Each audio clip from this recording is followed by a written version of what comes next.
അധികൃതരുടെ അനാസ്ഥ മൂലം ദുരിതത്തിലായി പുത്തൻവേലിക്കര പഞ്ചായത്തിലെ ജനങ്ങൾ. നിരവധി ആളുകൾ ഭക്ഷണം കഴിക്കുന്ന ഹോട്ടലിന് സമീപത്ത് മാലിന്യങ്ങൾ കുന്നുകൂട്ടിയിടുകയും ശുചിമുറിക്കടുത്ത് കുടിവെള്ള കേന്ദ്രം സ്ഥാപിക്കുകയും ചെയ്യുന്ന അധികൃതരുടെ ഈ ചെയ്തി ജനങ്ങളെ ബുദ്ധിമുട്ടിലാക്കുന്നുവെന്നാണ് ഇവരുടെ ആരോപണം.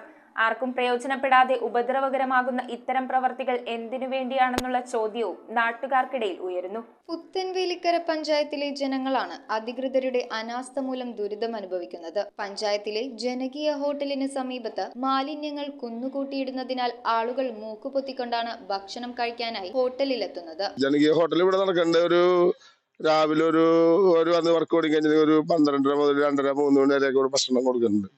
അപ്പൊ ശരിക്കും പറഞ്ഞാൽ അത് അവർക്ക് ഒരു ബുദ്ധിമുട്ടുണ്ട്. അപ്പൊ ആ സമയത്ത് ഇവിടെ ഇപ്പൊ അവര് പറഞ്ഞേക്കണത് ഉച്ച ഊണിന്റെ ടൈമിൽ ഇവിടെ തട്ടരുത് പറഞ്ഞിട്ടുണ്ട്. അപ്പൊ ഉച്ച ഊണിന്റെ സമയത്ത് തട്ടണില്ല.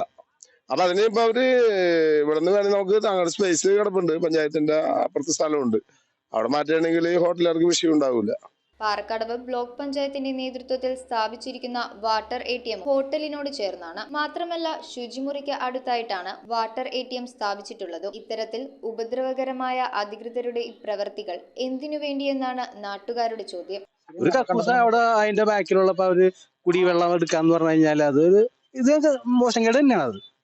അത് വേറെ വല്ലയിടത്തും മാറ്റി സ്ഥാപിച്ചോട്ടെ, അതിനെന്ത് വിരോധം? ഇതാ Puthenvelikkara panchayat bus stand coffee shop എന്തിനു വേണ്ടി പണിതിട്ടേക്കണേ? പ്രവർത്തിക്കുന്നില്ല. എത്ര നാളായി ഇത് പ്രവർത്തിക്കാതെ? ഇതിപ്പോ ഒരു 3 കൊല്ലമായിട്ടായി ഇവിടെ കിടക്കുന്നത്. News bureau, Paravur. ആദ്യ കാഴ്ചയിൽ നിങ്ങളുടെ മനസ്സിൽ പതിയുന്ന ലൈറ്റ് വെയ്റ്റ് സ്വർണ്ണാഭരണങ്ങളുടെ വൈവിധ്യമാർന്ന കളക്ഷൻസ്. 250 മില്ലി മുതലുള്ള കുട്ടിവളകൾ, 1.5 ഗ്രാമിൽ തുടങ്ങുന്ന മാലകൾ, 2 ഗ്രാം മുതലുള്ള വലിയ വളകൾ. Aleena golden diamonds,